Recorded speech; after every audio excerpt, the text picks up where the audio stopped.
সে কিন্তু চাইলে কিন্তু পারতো।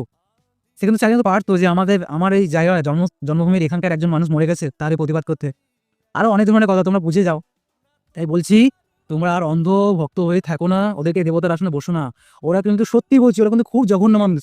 যতই দেখাও যে ওরা খুব ভালো মানুষ, সমাজে একটা ভালো পরিচিতি আছে, মানুষের সাথে ভালো মিলেমিশে থাকছে, কিন্তু বাস্তব জগতে যখন বিপদে পড়বে না, ওরা কিন্তু কখনোই আমাদের পাশে এসে দাঁড়াবে না। তাই বারবার বলছি, বলিউডকে বয়কট করো, টলিউডকে বয়কট করো। যদি দেবতার আসনে বসাতে হয় নেতাজিকে বসাও, নিজের বাবা মাকে বসাও, যারা আমাদের বেশি দিনে কিছু করেছে তাদেরকে বসাও। বেকার বেকার এই যে ট্রেন্ড চলছে, ট্রেন্ড আমাদের পশ্চিমবঙ্গ বলো ভারতবর্ষে তো সবাই মানুষ ট্রেন্ডকে ফলো করে। ট্রেন্ডকে ফলো করো না, বাস্তবতাকে ফলো করো। তাহলে একটা ভালো জায়গায় আমরা নিজেকে তুলে ধরতে পারবো। এই সমস্ত জঘন্য পিশাচকে আর ফলো করো না। এরা জঘন্য পিশাচ। এরা যেখানে অর্থ স্বার্থ খোঁজে সেখানে অর্থ খোঁজে। এরা অর্থ ছাড়া কিছু বোঝে না।